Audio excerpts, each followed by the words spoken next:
All right, so for those of you who are just joining, we are filling out the poll. I'm going to close it in a couple seconds, so you can answer the question to the poll, and we will get started with our meeting. All right.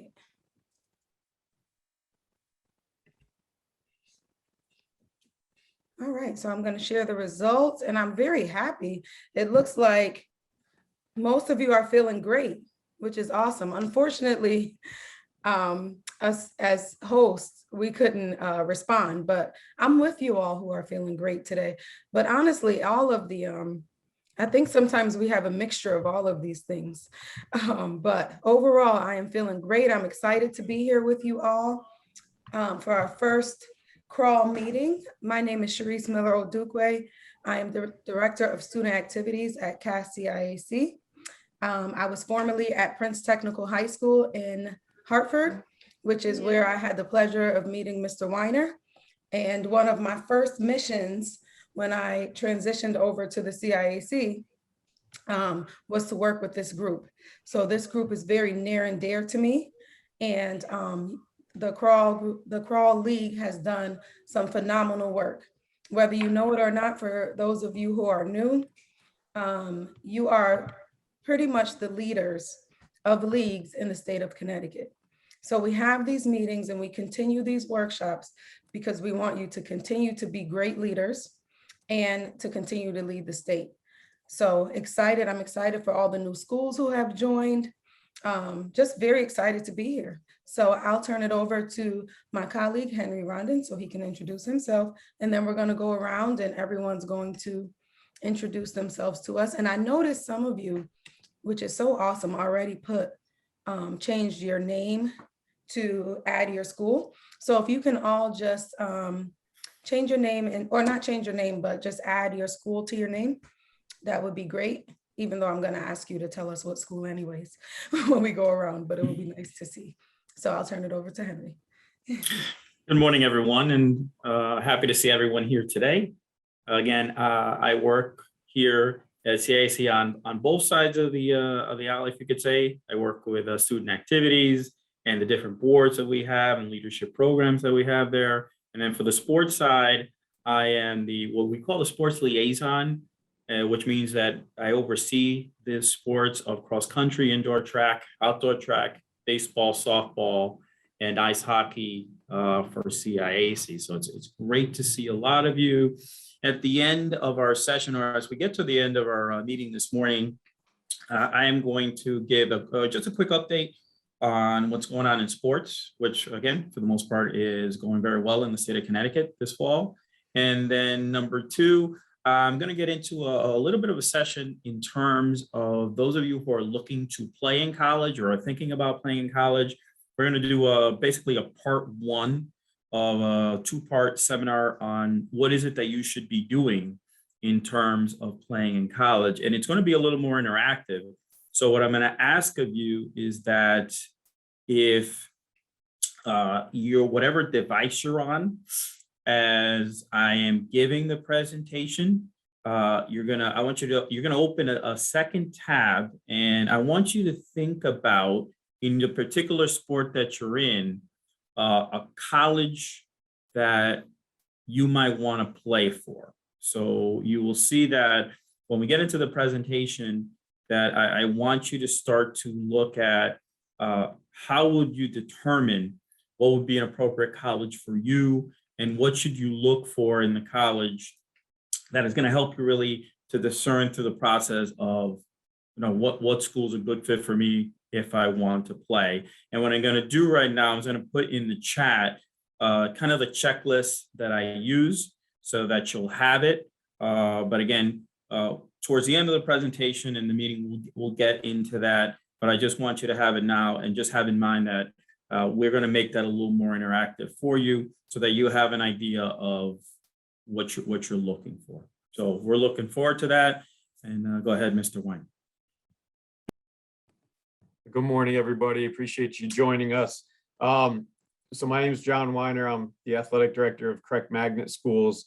Also have the opportunity to serve as the commissioner of CRAL. And I think Miss Miller kind of hit the nail on the head here, where she recognized that our CRAL student athletes have really been at the forefront of sportsmanship initiatives across the state.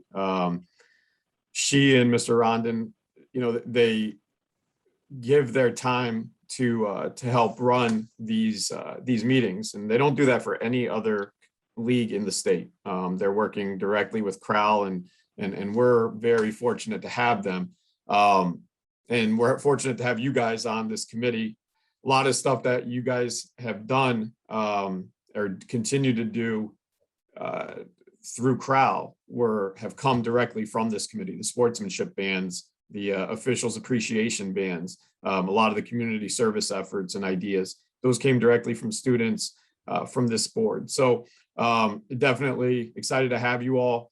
Want to make sure that you guys are all participating. One of the biggest responsibilities that you're going to have on this committee is not only attending these 4 meetings that we have throughout the year, but also reporting back to your schools and the student athletes within your communities and getting their ideas.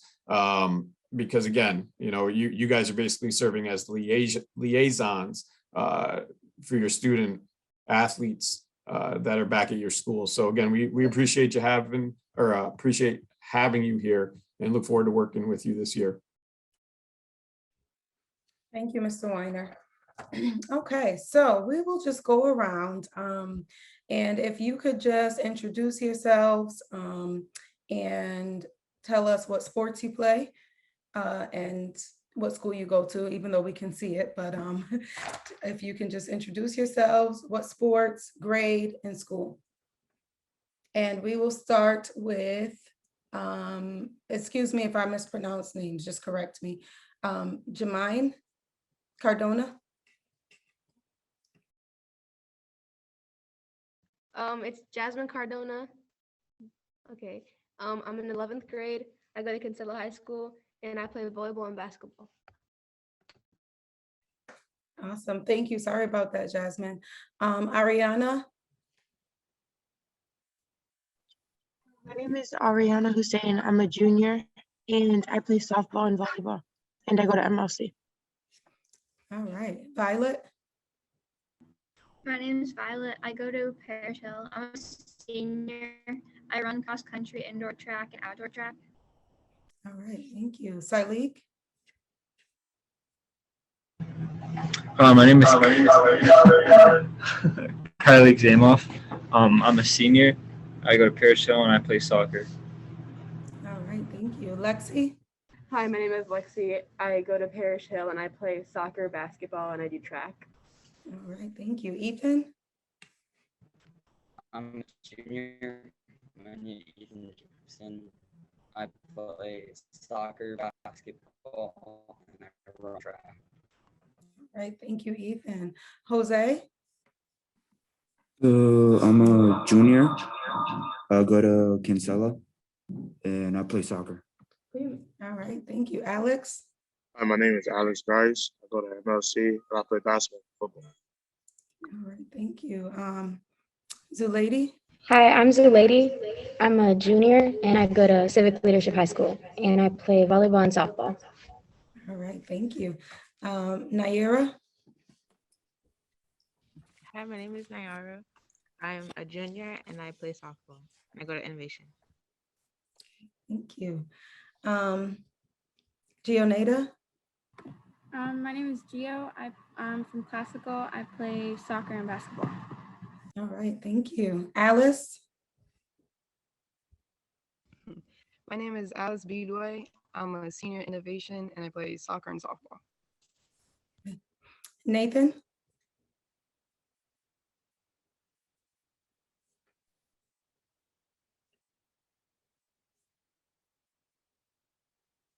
All right, I'll go back to Nathan. Chelsea. Hi, my name is Chelsea. I'm a sophomore and I play volleyball, basketball, and softball. All right, thank you, Chelsea. Nathan.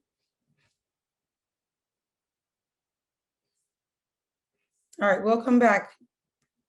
Oh, Jaden, sorry, Jaden. Or I'm sorry, I had the boxes switch up. So Nathan, are you able to unmute? Okay, Jaden?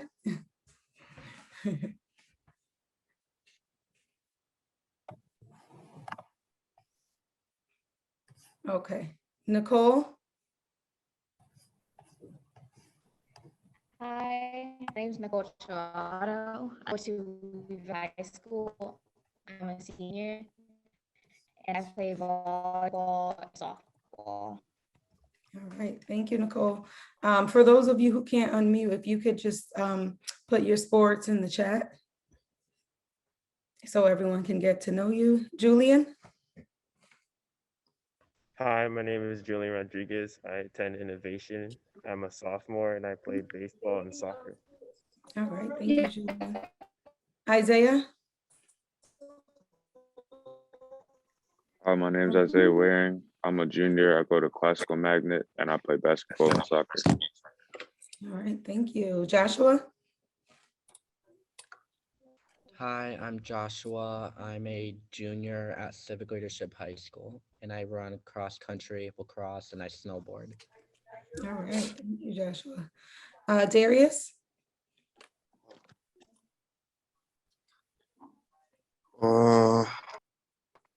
Hi, my name is Darius, and I'm a sophomore at Civic Leadership, and I do football, back, all that. All right, thank you. Cheyenne?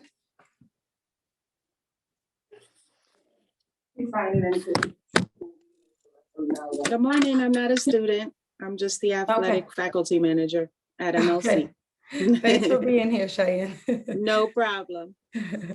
All righty. All right. Did I miss? Okay, I don't think I got Amir. Amir?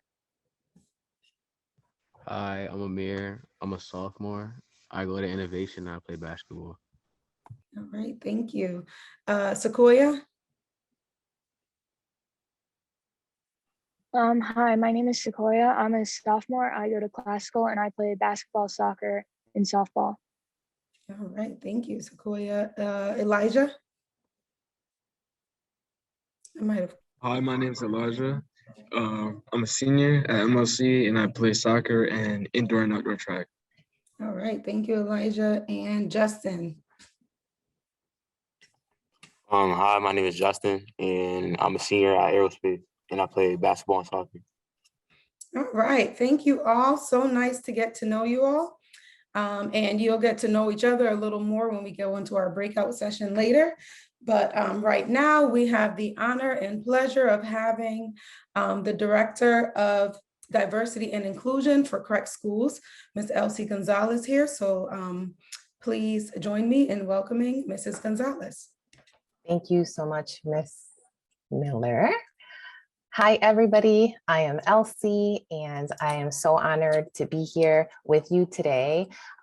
It brings me a lot of joy and excitement to know that there is a fantastic group of students leading in the world of athletics in our state, and also thinking about important focus areas that will prove the success of yourselves as individuals and also in your teams. So I have a short presentation with an activity for us to work on today that'll help us get started. So I'm going to share my screen. If I'm looking this way is because I have two screens, so I'm looking at all of you. I have like all the little boxes over here, so please bear with me. All right, just set you up one more time. Can I get a thumbs up if you can see this? Fantastic. All right. So I'd like to begin by acknowledging that the land on which we gather is the territory of the Tungus, Sicoag, Pocumunk, Wagnunk, Pequannock, Podunk, Quinnipiac, Massaco, and Hammonasset peoples who have stewarded this land throughout the generations. We acknowledge the 5 state and federally recognized tribal nations that exist in Connecticut today: the Mohegan, Mashantucket Pequot, Schaghticoke, Golden Hill Pagusset, and the Eastern Pequot people. We support their sovereignty and tribal nations now and into the future. All land in the state of Connecticut is Native territory, which is why it's our duty as individuals to acknowledge that where we are, whether we're home or in our school or in our workplace, we exist on Native land. And it's critical that we honor the Indigenous folks that stewarded this land before us. So I like always to start a workshop like that or a conversation around diversity, equity, and inclusion with a land acknowledgement. And it's something that I always aspire to share with folks to think about, honoring the land when you're starting a workshop, a presentation, or a major event or program. It helps to indicate your commitment to all things diversity, equity, and inclusion, and especially recognizing historical context of our land and understanding and learning more about that. So a little bit about me, I wanted to share some foundational values that are really important to me. Actually, one of the things that when Ms. Miller put the poll up, I tend to always feel a little bit unfocused in the mornings and when I enter new spaces. So I have like fidget things that I work with. I so appreciate virtual platforms because nobody could see my hands. And as a woman of color, I typically tend to use my hands a lot. So you can't see them, but I'm definitely fidgeting under my camera. So feel free to take care of yourself, stand, comfortably, sit comfortably, to take care of you, because that's really important. And I'll share a little bit more about why that's critical in our foundational values. So rooted in my spiritual, reflective, and restorative practices, I carry 4 foundational values with me in the work that help me center my approach as a leader in diversity, equity, and inclusion. And overall, I operate from like an understanding that of principles of nonviolence. And if you study civil rights leaders, one of my favorite civil rights leaders, Diane Nash, likes to say and teach individuals that people are not the enemy, systems are, which is what is very critical in my work to think about the foundational values that I bring with me into spaces. And it's taken me years to really figure this out. So I invite you to start to think about what are the core things that you carry with you, right? That are important, that I call, or you would call, a non-negotiable as a leader in any type of work, whether it's on the field, off the field, at home, at school, is really critical that that's important to you. So start thinking about what those are, and I want to share mine with you today. And the first one is honoring land and ancestors. And like I started today, we stand on the shoulders of those that came before us. And with that, we take on the responsibility to continue paving the way for this generation and the generations that will come after us. And this is our Taino Puerto Rican son. I am Puerto Rican, was born in Puerto Rico, and it's really important to me that I honor the indigenous people of the land on which I was born on. The second value that I carry with me is centering race. So this is like little people with like different races. It's important to me to lift up Black and Brown voices in any space that I'm in. And as a diversity, equity, and inclusion leader, that's really the foundational goal for my work, for me to invite folks to notice, uplift, and affirm Black, Brown, Indigenous people of color anywhere that we are inside and outside of the room. And by that, I mean, there are times where sometimes as leaders or as folks with positions or titles, right, we are obligated, or it's our duty, right, role, responsibility to honor people all the time in the room when people are watching. But it's really important that that's also happening when people are not watching, because that is, the center of how we're going to transform climate and environment to help be more affirming and inclusive to folks of all races. And in particular, due to the historical context of how, what is now called the US has been the experience of Black and Brown folks, like it's critical that we center, that I center race in the work that I do. I also invite courage over comfort. it requires a lot of courage for anybody to rise up and disrupt inequities. And especially for those of us that have marginalized identities. And you might notice, right, in the media, what we watch in the news, that a lot of times folks that stand up for what is right to protect folks from, under served or historically marginalized populations, it's really tough to do that because you get a lot of criticism, you get a lot of pushback, you get a lot of resistance, but we're not going to get any transformational change without this courage. So I invite you to think about, where you are in your courage and in your comfort in the work of diversity, equity, and inclusion. And, start thinking about creating brave spaces where you and others feel a sense of belonging, a place where you can practice vulnerability, because vulnerability really invites us to share our deep emotions and thinking and feeling about the work that we want to do and what we want to accomplish. So, a space like this, for example, really invites that courage in a way that is safe, right? I don't want to say safe from like harm, in like the physical sense, but safe for you to really share your ideas, your thoughts, and your emotions in a way that is courageous. And lastly, a center foundational value for me is a little person with a heart in the middle, and that is practicing mindful self-care.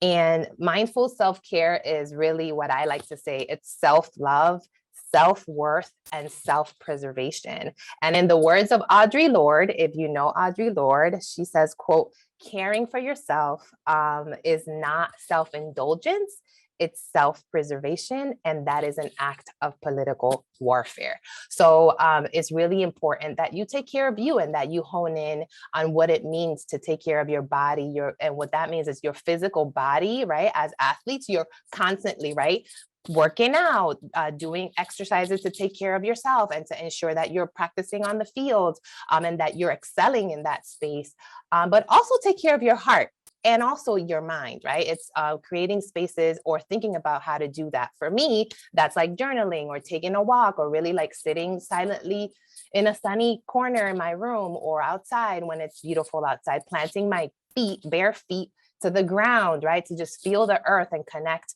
my body to sort of the spaces that I'm in. That works for me. And it's taking time for me to think about that. So I invite you to think about what mindful self-care looks like for you as well.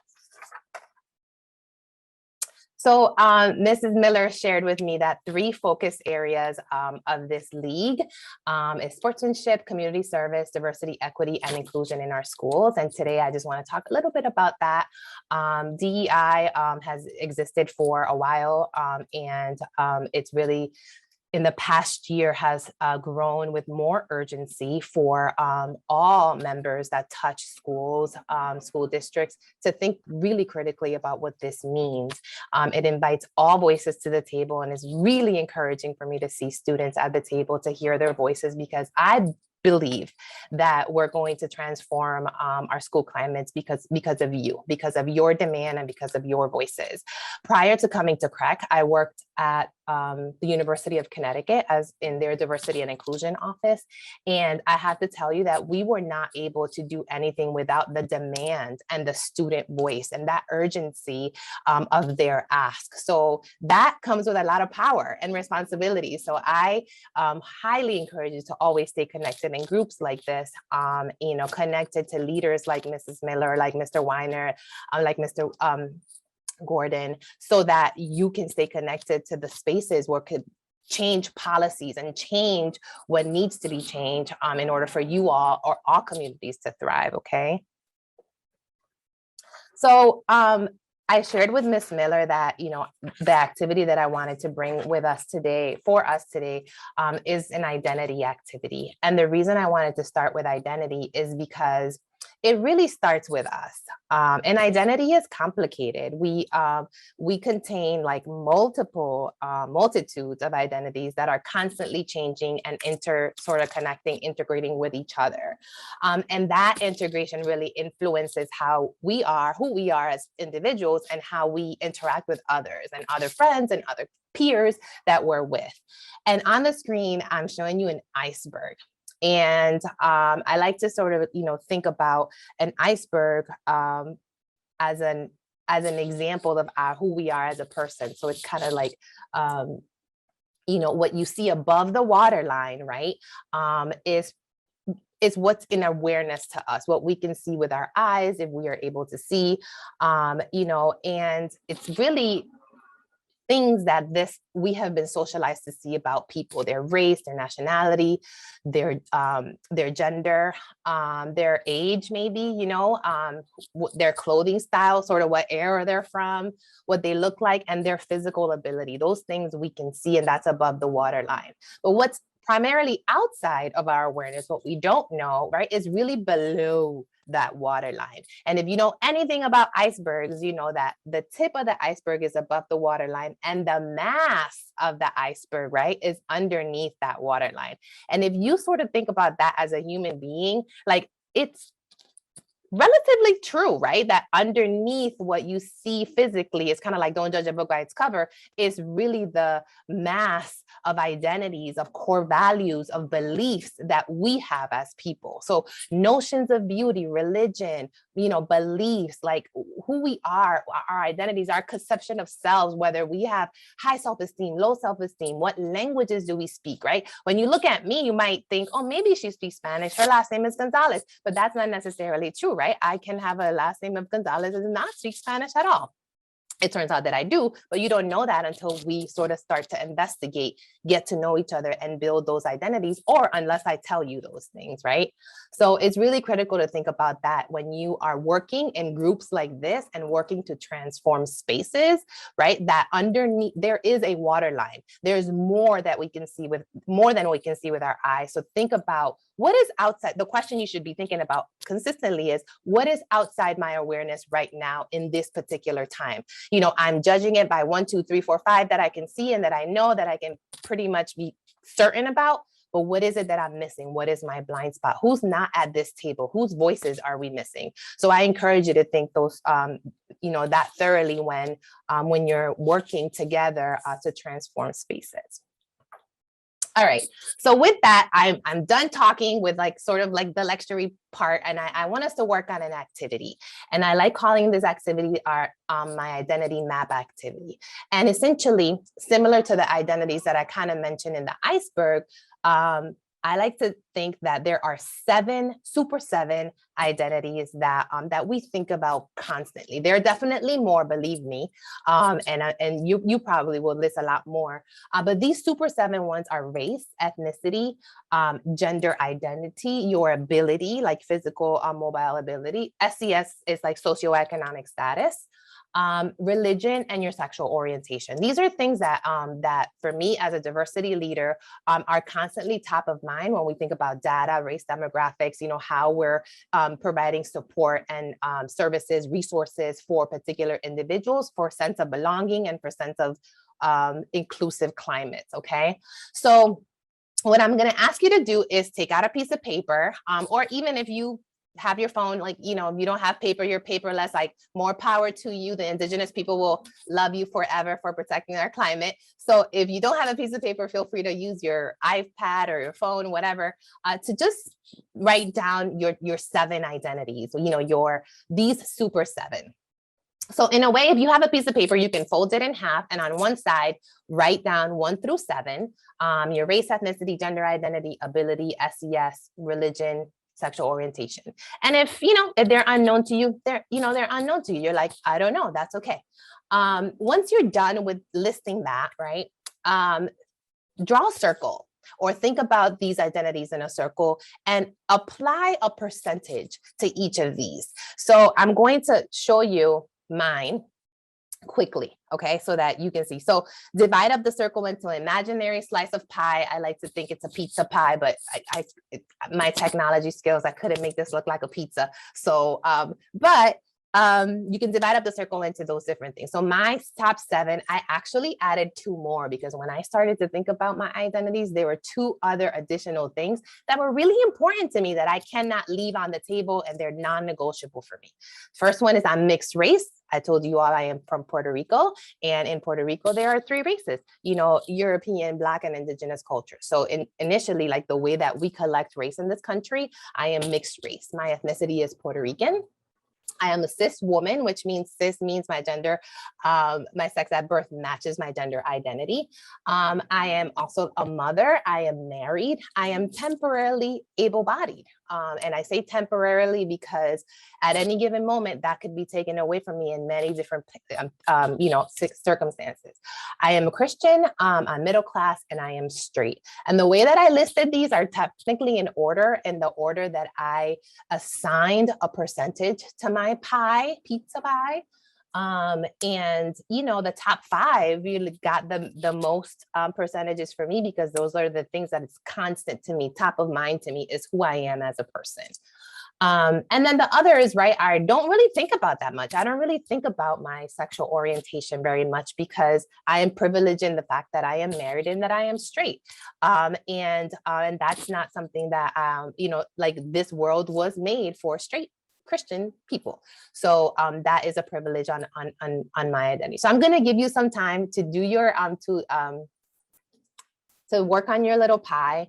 And once you feel like you're done, if you can give me a thumbs up or in the chat say go. And when I at least see 60% of go thumbs up, then we can move on. I'll give you some time to do that. Excuse me. Sure, if you have a question. Can you go back to the last slide? I didn't know exactly what to put down for the top 9. Oh, yes, of course. Sorry. Let me go back. Oh, good. Yes, thank you. My pleasure.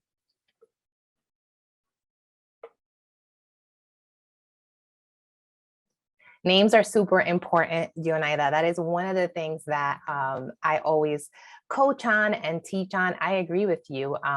One of the first sort of like microaggressions that we feel, right? When folks are like, kind of assume how you pronounce your name. So awesome. So y'all are coming in hot over here. You're good, and done. Awesome. All right. So I want to be brave and attempt to have a large group discussion with y'all about this map that you just created. And I have some reflection questions up, but I'm just going to take it off the screen so that we can all see each other in this discussion. Essentially, what I want us to think about is, what identities are more salient to you? Like, what did you discover about this activity? Your top 1, your top 2, your top 3. And then how do you think those identities like carry with you, like interact with your role as a student athlete, as a student leader, right? In this league. And perhaps even if we want to think about what are some of the blind spots, right? When I shared that may be a blind spot in the inclusion space. When I shared with you and I guess I'll give you an example. I'll stop sharing so that we can all see each other. When I give you an example of my identity map, right? My blind spots could be found in the identities that I do not hold, right? So when I think about blind spots, I particularly think about centering Blackness in the work because I am not a Black individual and I don't present as Black. And, you know, Black individuals experience the world very differently than I do. So it's really critical for me that I center that experience and that I think about that on a constant basis so that I do not have blind spots. And another opportunity for me lies in folks with disabilities, right? I'm temporarily able-bodied and, you know, I basically do not necessarily see the world from that lens, and I have to actively, challenge myself to do so and think about, what does that mean?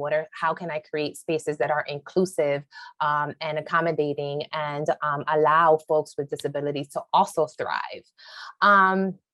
And also another blind spot for me is a group, you know, in the LGBTQIA+ community. I am an ally of the LGBTQIA+ community. I am a straight ally. And, you know, I constantly think and work and connect with folks in that community because I want them to thrive, and I want them to have spaces that are welcoming and affirming. So those are some examples of what could be a blind spot in the identities that you hold. So who's going to be brave and share with us what identities are most salient to you? What did you discover in this activity?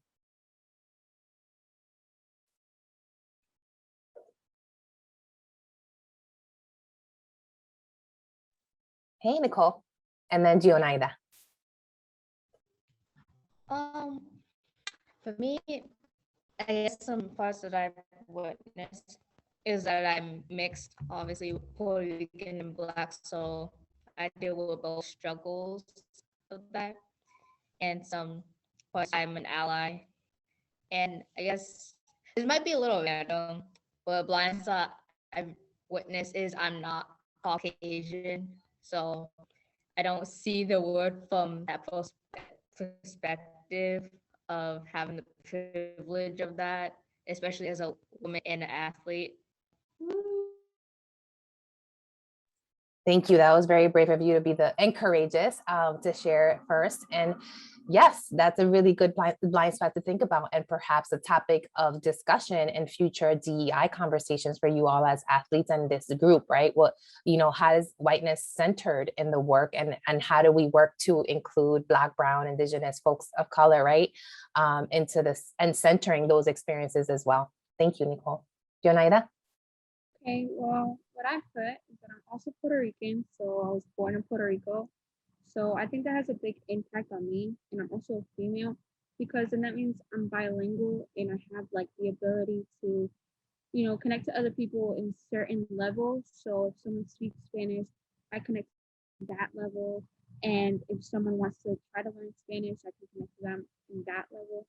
And it's sometimes like difficult because I come from a middle class, so it's not like I know what it's like to like not be like in the rich area, but not also have income at the same time.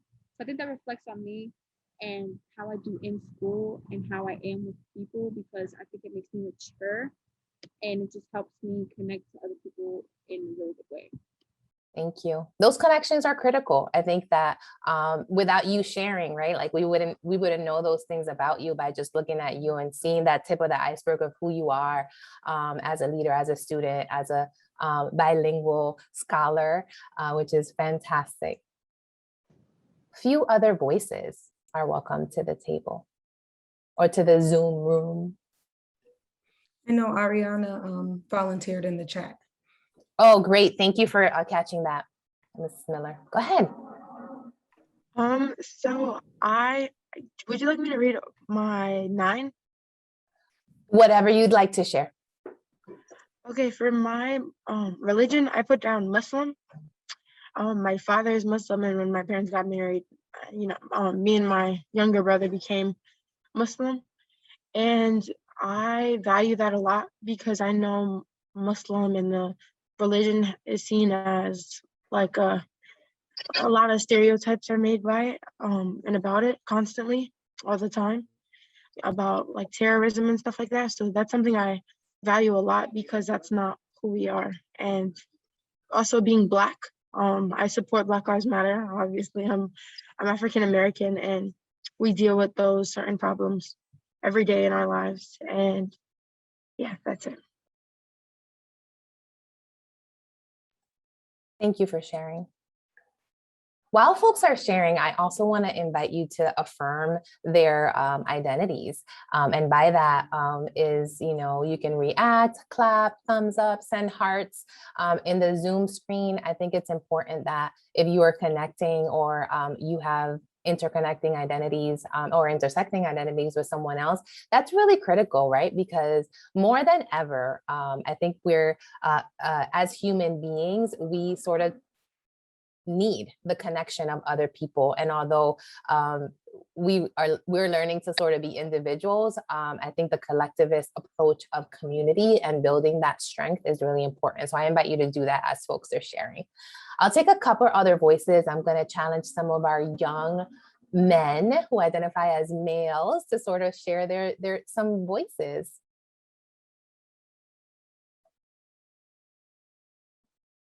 Isaiah, I see a hand.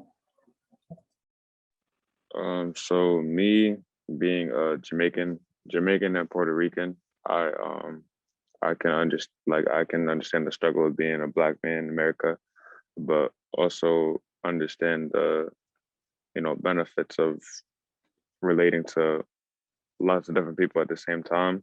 I don't speak Spanish, I can understand it, but I don't speak Spanish. That's one of the struggles that I do have. But also with my grandmother on my mom's side being white, she's Irish, I always saw the privilege, but I never got to experience it because of me looking the way I look.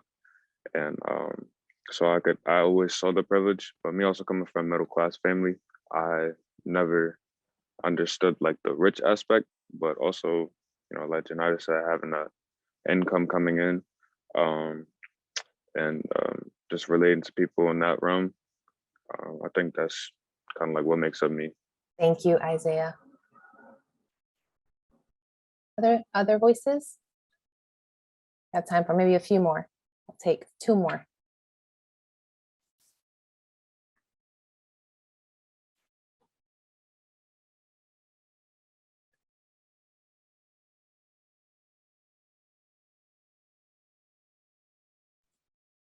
I see a hand from Innovation. I don't want to mispronounce your name. My name is Nayara. Nayara. I'll go.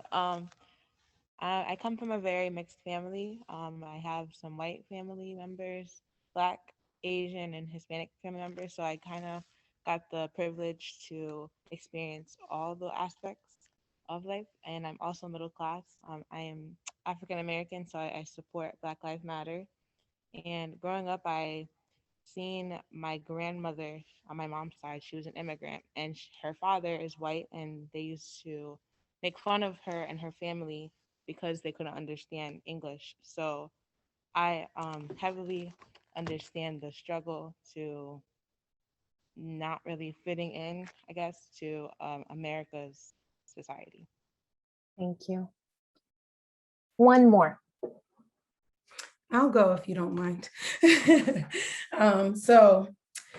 Just to talk a little bit about me, I have 2 Jamaican parents. I grew up in Bloomfield, Connecticut. So I'm not sure, some of you, I know MLC is here, are familiar with Bloomfield, Connecticut. So most of my life, I was around people who look like me. And then as I got older and I transferred to East Windsor High School. So that's where my identity really came into play, where I really had to recognize who I was and, stick with who I was, because it was hard transferring from a predominantly Black school to a predominantly white school. Luckily, I had a great experience there, but, just being able to connect and be true to your identity is very hard when you're in a different atmosphere. So that was my experience identity-wise. One thing I can say is, I hope as we continue with this group, that you are able to really use your voices. I commend all of you for coming on and talking about your identity, talking about your experiences, because when I was in school, I didn't have this. I had to learn and deal with it on my own. It was probably about, I can count on maybe 2 hands how many Black and Hispanic students were in East Windsor High School at the time. And to be on a board with all of these different schools and, have connections with the state to make changes, I would have, I would have done anything for that. So I'm so happy that you all have this platform and that Mrs. Gonzalez came today to help you to open up. And I hope that you stay true to your identity and not be afraid to come out and talk about it. So That's just my 2 cents.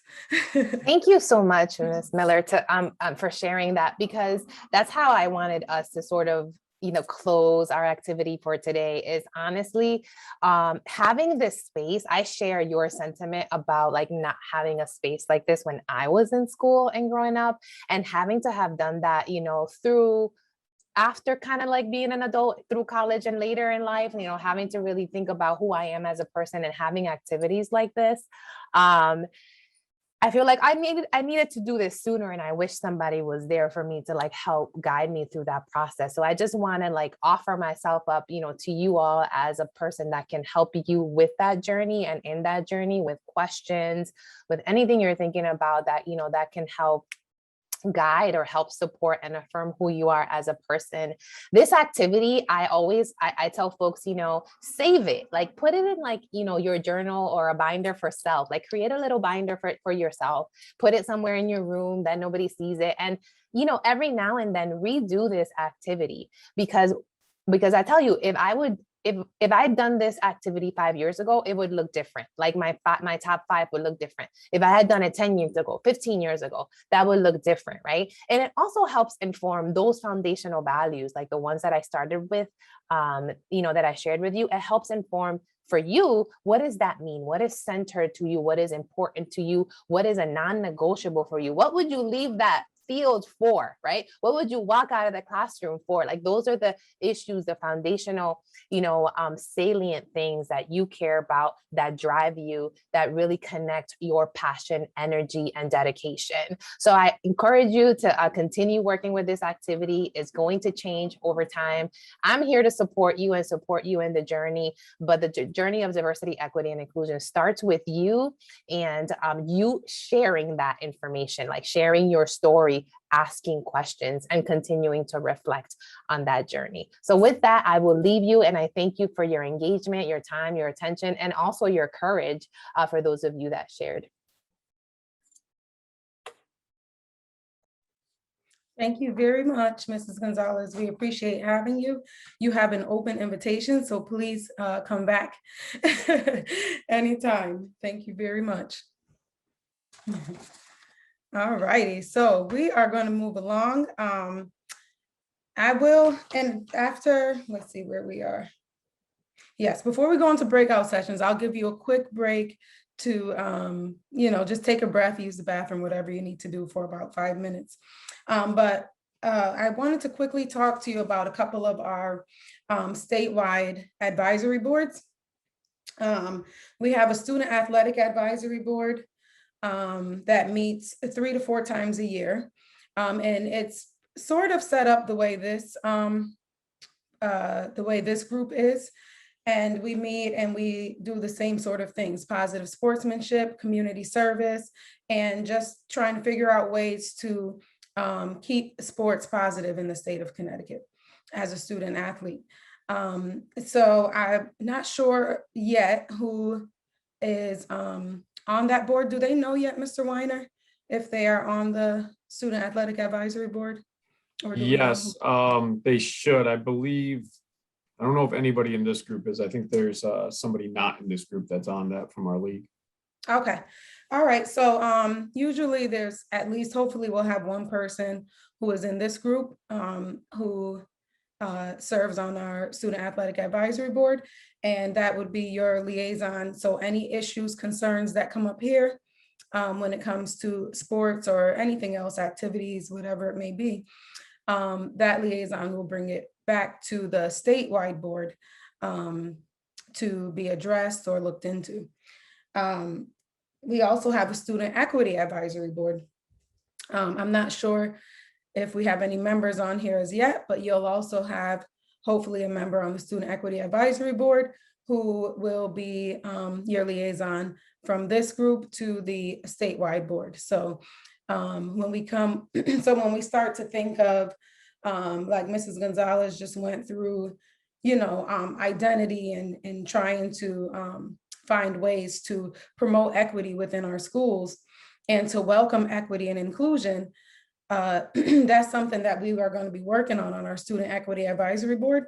And we're going to be hoping to get all schools in the state of Connecticut this year an equity committee, hoping that all schools will have an equity committee within their schools in the state of Connecticut. So just something for you to all to start to think of, and any ideas, anything you might have when it comes to that, when we're in these meetings, we welcome that, because we would like to, bring those ideas back to the state board so we can take some action. That's our biggest mission, is to take action and make changes. So never be afraid, even if you think it's uncomfortable, if you think,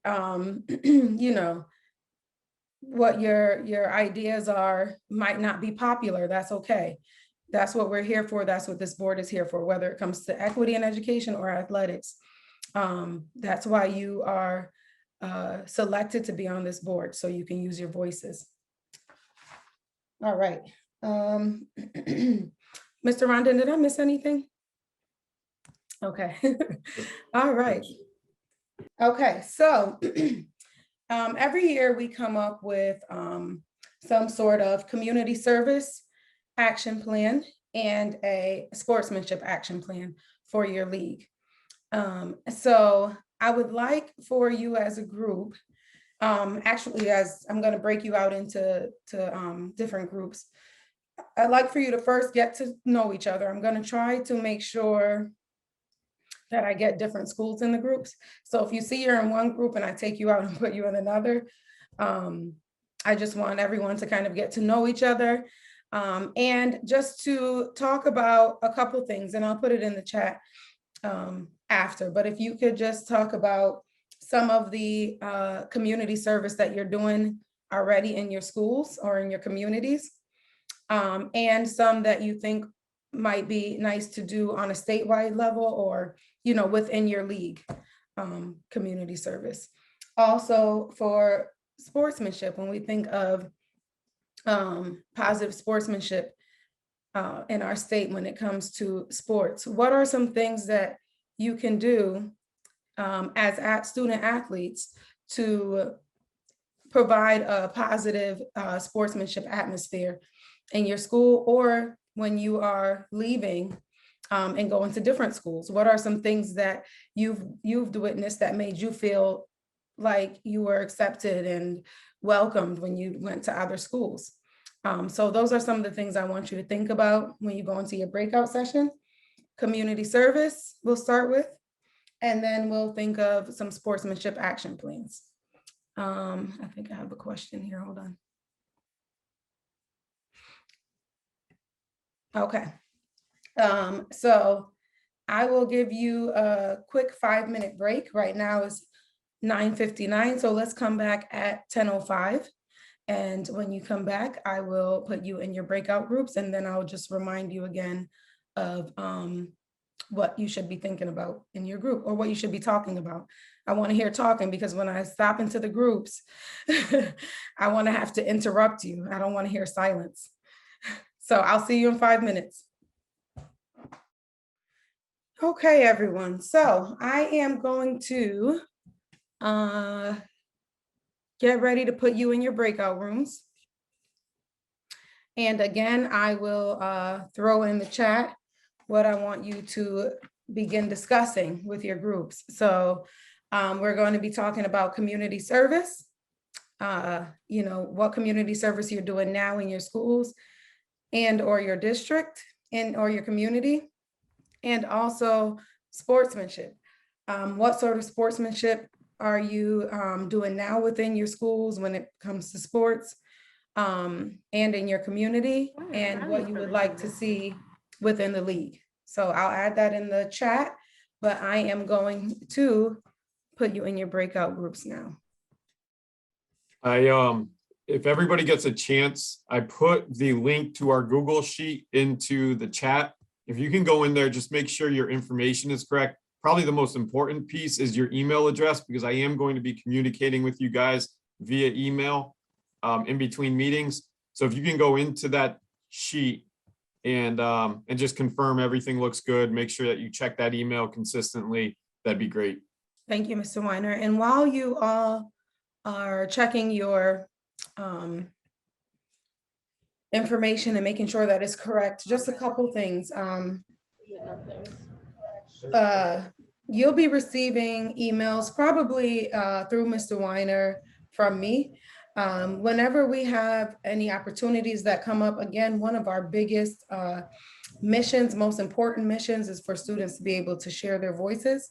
So any opportunity that comes up, which we get quite a few throughout the year, whether it's a conference or just speaking, being part of a panel, something like that, any opportunity that comes up, we send it out to students.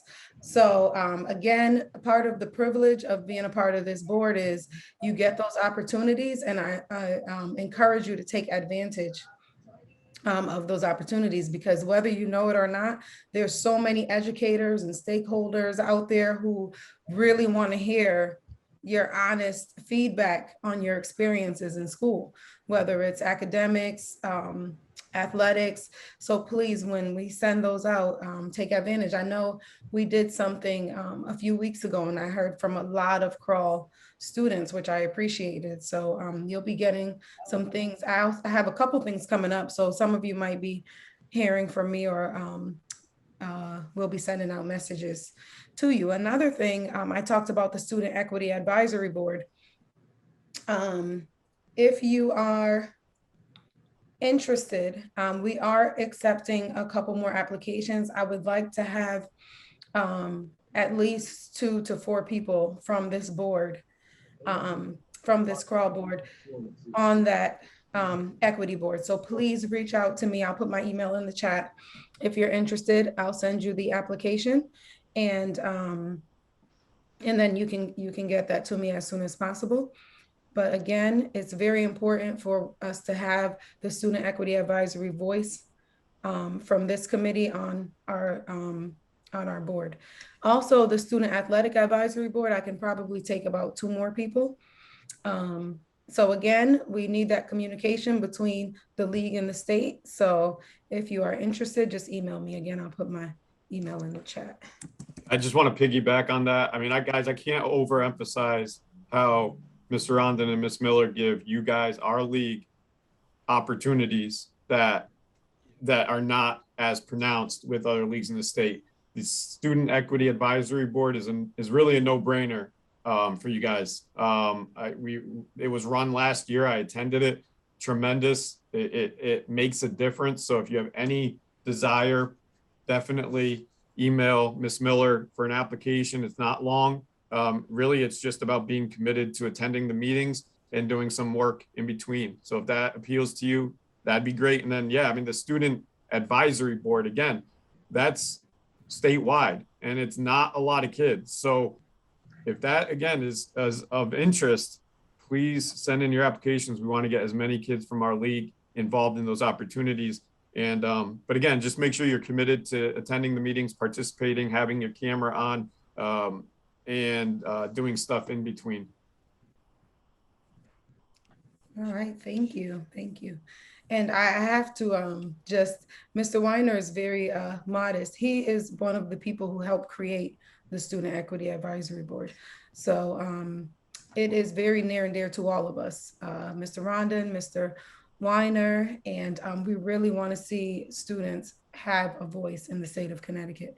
And in those places, those statewide boards, you are able to do that. Where you are now, you are able to do that. That's why it's so important for us to get representatives from the CRAL League on that board.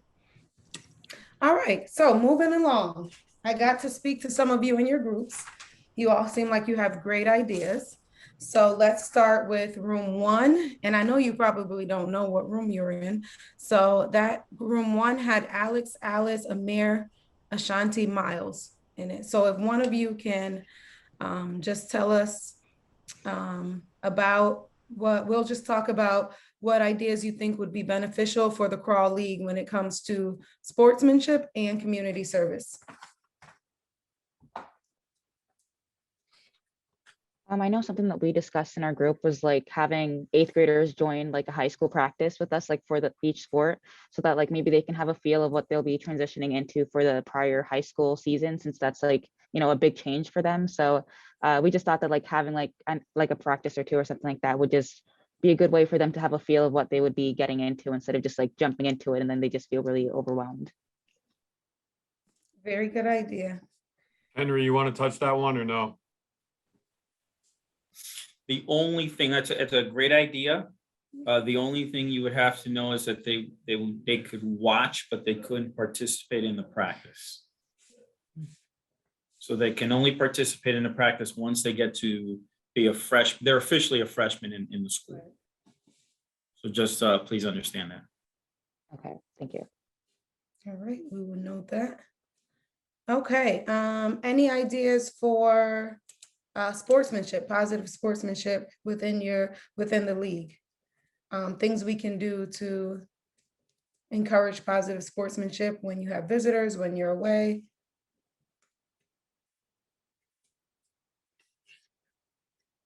All right, we will go to room 2, and that I'll just name the first two.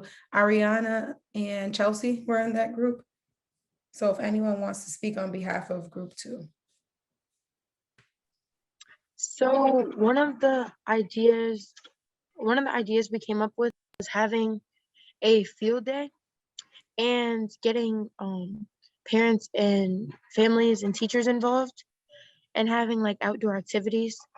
And one of our ideas was having like parents or like children, whoever comes, like doing certain activities like kicking a ball into a soccer goal. Or I was thinking maybe like a softball pitch, like if we did a little mini game of softball, or like outdoor volleyball and stuff like that. And I don't know if someone else in my group wants to speak on the sportsmanship stuff that we came up with, but that's just our like community activity that we came up with. Very nice. Thank you, Ariana.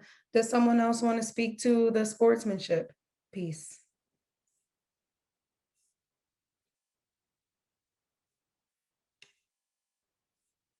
All right, I'll let you all think of that. And then after, we'll come back to some sportsmanship. We need to come up with some positive sportsmanship action plans. Well, right. sorry, I didn't mean to interrupt. No, that's fine. Go ahead. Well, we agreed to continue to hand out the sportsmanship bracelets from different schools. And that's really all that we agreed on. Awesome, thank you. So Mr. Weiner, the league is still continuing to do the sportsmanship bracelets, correct? Yeah, I mean, even our new members are doing it, and they're also doing the officials appreciation bands before the game. Okay, They're nice. the officials, yep. Okay, so are the officials appreciation bands, is that throughout the school year, or is that just for this season?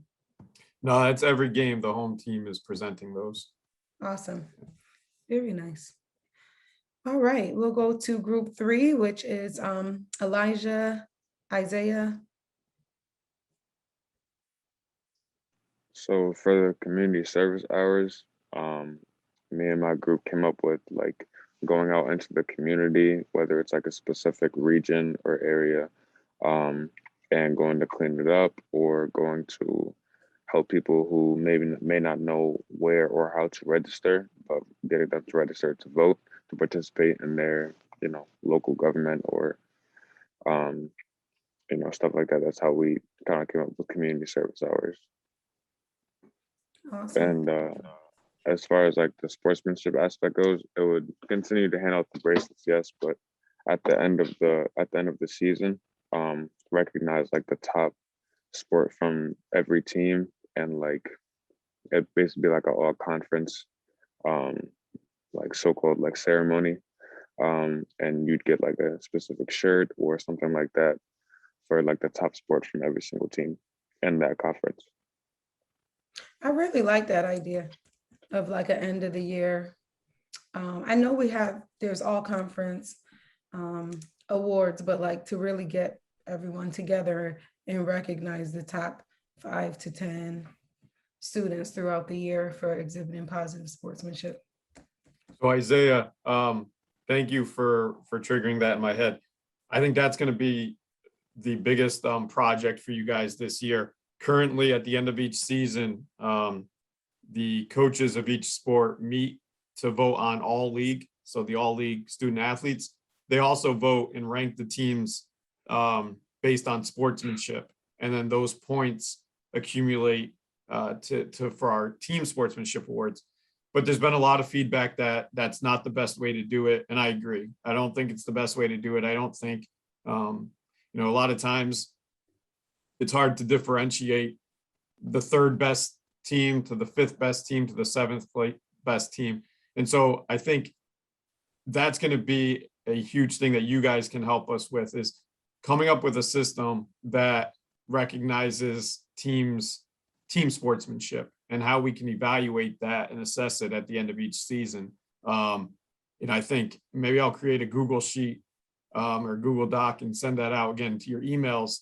But I think if we can get a proposal from you guys, because we haven't been able to figure it out as ADs, we haven't been able to do it. The principals haven't been able to do it. So I think that would be a tremendous task for you guys to give us feedback on. I like that. So, Mr. Weiner, are you thinking of having them put together some sort of proposal before our next meeting? That'd be great. I mean, I honestly, I think if there's people that are actually really interested in that topic, maybe I can set up a Zoom meeting and we can have a little bit of a forum about how to do it. I'm happy to help with that process, but that's really something that I appreciate Isaiah bringing that up, so I'd forgotten about it from last spring, and something that we need to improve in our league. Absolutely. So should they contact you if they're interested in being a part of that subcommittee? Yeah, what I'll do is after this meeting, I'll send out an email to all of you based on that Google sheet. So again, make sure your contact information is good. I'll include like the student equity application, but I'll also have my information there so that maybe we can, you guys can reach out, let me know if you're interested in pursuing that. Awesome, thank you. All righty, and please let me know if there's anything that I can do to help with that as well. All right, so let's go on to group 4. And that group included Gionida, Nayara, Nicole. I'm gonna speak on behalf of my group. So for the community service, so Nayara from Innovation, she told us how she did with her softball team, blankets for babies in incubators. I think it's like the nearest clinic or something like that. And I thought that was a really good idea because honestly, for all other sports I've been a part of, we've only done cards, and not saying that that's like not good, but like, we've only done cards or posters. And I think making blankets are more hands-on and more heartfelt, especially adding a little card with it too, saying like, oh, we made this like for you guys, for the little babies, and it's really cute. So I thought that was a really good community service idea. And then for the sportsmanship, we thought that a good action that every single team should take is maybe like cracking jokes with the other team or just starting friendly conversation before a game, just to get a friendly atmosphere so that there's no bad blood during the game or afterwards. And I just think that that was a really good idea. I definitely agree. I think that's great. I think both of those ideas are great in creating a stress-free atmosphere when you have schools come within your building is very important, and just letting everyone know that even though you're competing, you are welcoming them and making them feel included, which is very important. All right, we'll go to group 5, which is our last group, and that group included Jaden, Josh, Julian, Justin. So my group made me speak because some of the things we talked about were like how our school, like we did like painting the rocks and then put them all throughout our community, and some of the projects that we did in past years are what we were supposed to do before COVID.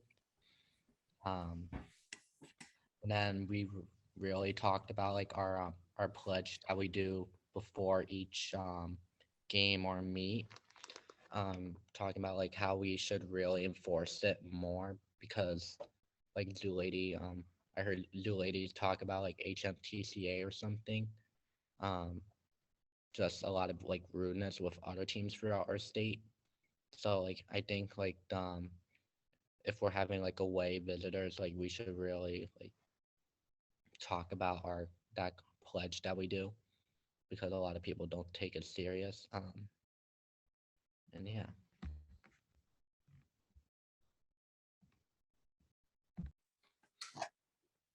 All right, thank you, Josh. So did you come up with ideas of what you could do for people to take it more seriously? Some things that, well, I was thinking, I don't know if like the whole group was, we sort of just commented on it, but like before like each game, or like have like the coach talk about like how like everyone should like respect like where they're going, like this is like a away game, you're representing your own league as well. Just really, or maybe help them like review the pledge, or like some of our basic things that we do in our league, because each league is different. I remember a couple years ago at the AquaTurf, I think it was Bloomfield, they have like that we took their idea with the contract and stuff, and they made like the athletes sign it, I think. I think we should do more stuff instead of just reading out the pledge. Really have like the athletes sign it and like agree to it before each game, and then we review it at the game and read it out loud, so it can be more direct. Right. Awesome. All right, any other ideas from anyone? Okay, if anything comes to you, you have our contact information. You can always email us if you come up with ideas. Also, I just don't want to forget. See where we are with time. Oh, we are. Oh my goodness, time flies. We're just having a great meeting. I didn't realize how late it was. I'm so sorry, Henry. All right, I'm going to turn it over to Mr. Rondon. He's going to talk about all the great stuff that I'm sure you want to hear: college, high school athletics, and all that great stuff. So thank you, Mr. Rondon, and I apologize for going over. Don't worry, we have plenty of time, other meetings. It was good stuff, very important, the work that these young people are doing. So very quickly, just a couple minutes on CIAC high school athletics, and then we'll just go into a quick introduction about college and really what you should be doing if you're thinking about being a college athlete. So just very quickly, I really hope that your fall season is going as well as it can. I know that there are a few teams around the state that are quarantining, but not nearly as the numbers that they were last year. That is good. I'd love to see that the positivity rate in the state is low, which is great. Just very quickly, obviously we are proceeding with our fall tournaments, which is going to be great. And in the winter, again, our plan is the same. The positivity rate continues to be low. Any plan that we have for the winter in terms of any special mitigating factors will be out there, but we are going to try to proceed as normal as possible, is the best way to put it. So just very quickly, today what I'm going to do is just give a very quick introduction. We'll take 10 minutes, just give you a quick introduction in terms of what is it that you should be thinking about if you want to be a college athlete. And just in listening to most of you, I see that most of you are sophomores and juniors, which is really a good time to really start to think about this process and how you want to pursue this. And really, if we talk about a philosophy, I basically have this presentation, which really, when I go into this idea of playing in college, I go into really, there are three different sections or segments that I like to do. I like to do kind of like an overview of what's it like to play in college. What is it that that I would be looking for? Number two, which I included in the chat, is really a checklist for you. So when you're looking for a school, what is it exactly that I'm looking for? What am I looking for in the team? What am I looking for in the school itself? And that's really where the interactive part comes in. So if we can get into that a little bit later, at least I'd like to go over the first few ones, because really the goal here is that by the end of your junior year, I would say May of your junior year, you really need to have a list of schools that you would say to yourself that you are interested in. And then really the final piece, and maybe if I can get it together at some point at the end of the year, somewhere in 22, I'll do this, is I'd like to get a panel of college coaches together to really answer your questions about recruiting and what they're looking for and really how they proceed. So just very quickly, when you look at college or being recruited to play in college, I had a great quote from a college coach, and he basically said that he was a young man who when coming out of high school, he wanted to be a Division I college baseball player. And what happened to him was that as he was in this process, a lot of people were telling him because of his height and things of that sort that he would not be able to play. He ended up going to the school he wanted to go to, walked on, and by the time he graduated, he was the all-time hits leader at his university, because he basically, not necessarily, he didn't say he didn't listen to people, but he knew that he had to work for whatever goals he had. So this is why really I entitled it, if you want to play in college, you know, there's a jersey out there for you. You just have to, in today's day and age, really think about, how do I go about this process? How do I go about making this happen? So I'm just going to very quickly put this up on the screen. And like I said, I put the link out there so that you have this, and it's a tool that you can use. Really, when you have when you're looking to play in college, I would say that you have to look for a school yourself. I think there's sometimes a myth out there that college coaches are going to find you. So the answer is kind of it's a yes and no answer, I would say.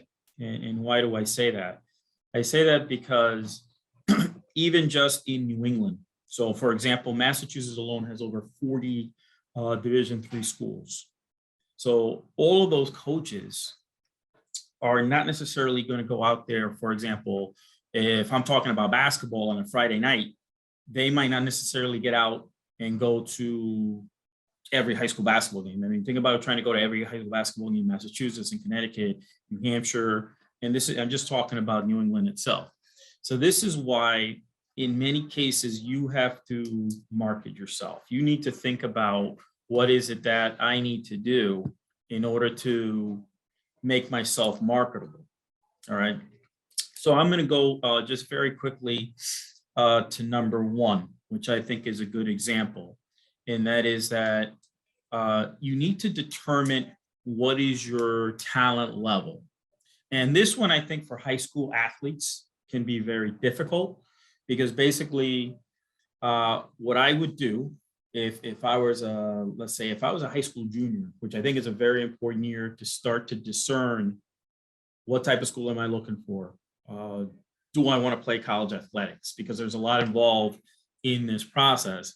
So if I'm doing this, I would ask someone that I trust. It could be your high school coach. It could be whoever you play with the summer, really to evaluate where you are. Preferably, I would love someone who has looked and watches and understands college. So for example, if I'm talking about college basketball, you have someone right here in Mr. Weiner. He coached college basketball. So he can tell you what college basketball looks like. And I'm not talking about television. I think that's very important. And Mr. Weiner can attest to this.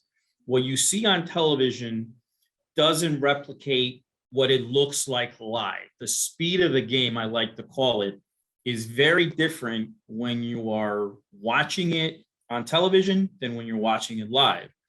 And why I like you to be evaluated or to ask someone who understands the college game is because that person can tell you whether or not do you fit into the speed of the game. So for example, basketball, I think, is a great example. Does height and size matter? The answer is yes and no. In some levels it does, in some levels it doesn't.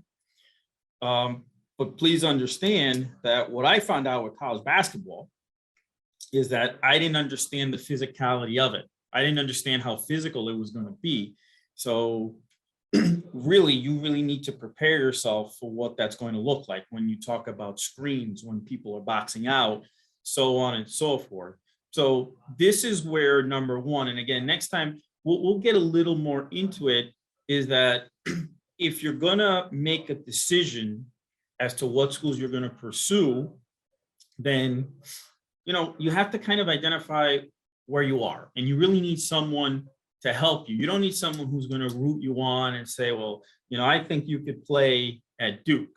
Well, and like, Mr. Weiner can attest, trust me when I tell you, if I was going to play at Duke, so if I was a junior in high school and I was going to play at Duke, they probably would have identified me as a freshman in high school. They would have had me on their radar. They would have been, or some way, communicating with me, and I would be all over them. This is why you see a lot of guys who go to what we call Power 5 schools. They've already committed by the time that they are either a sophomore or a junior to these major schools. And by Power 5, I'm talking about schools that are ACC, SEC, Big 12, Big 10, and the Pac-12. So that's what you would call your Power 5 schools. So really, this is really a good start. If you can identify where you are, so am I a Division 1? Am I a high one? Am I a low one? Am I Division 2? Am I Division 3? If you can identify where you are at, or someone can help you identify where you're at, this really can help you in terms of, this is the type of school that I'm looking for. All right. All right, I think Mr. Rondon might be frozen.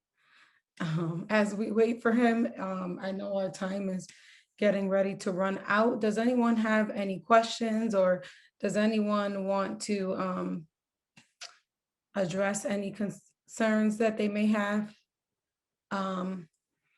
about just dealing with high school sports, college athletics?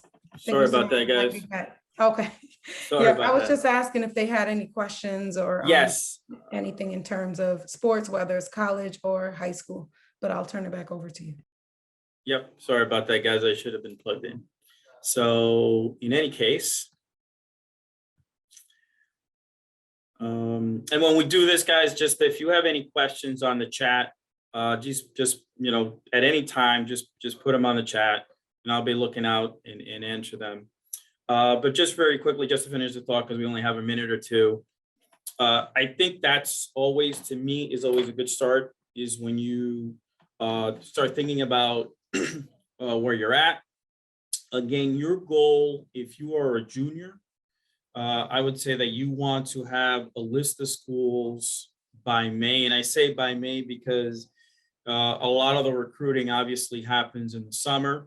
So whether it be basketball, baseball, I mean, you have it. It's all so different today, where they're really going to watch you play in the summer. A lot of these coaches, because of course they like to get you where they can see just a ton of people all at the same time. So it's usually at some of these big tournaments, if it's basketball or baseball, some showcase or what have you.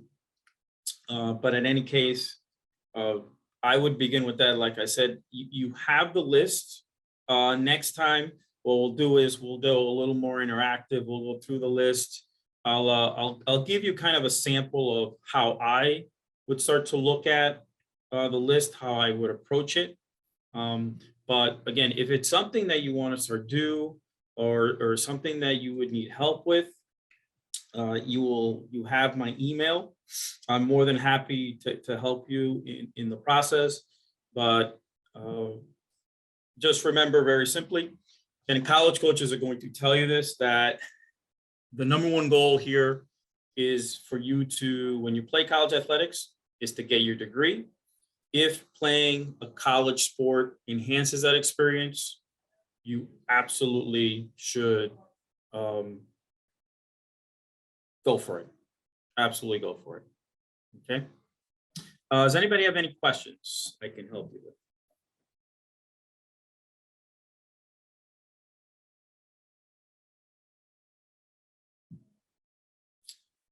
Okay. So I thank everyone for attending today. Mr. Weiner, do you have anything else? Oh, I think it's, it's an ongoing thing that I'm sure we'll be talking about, but yeah, absolutely. As you guys have questions, we'll be happy to help you with anything. So just email us and we'll help you with the process. Okay, well, thank you all. It has been a pleasure working with you today. I look forward to our next meetings to come. I think our next meeting is December 14th. So we will talk a little more about college athletics. We'll talk more about sportsmanship, community service. If there's anything else pressing or things that you would like to include in our meetings, please email me. I'm happy to include any items that you would like on the agenda. So enjoy the rest of your fall sports season and the start of the school year. And we look forward to seeing you all in December.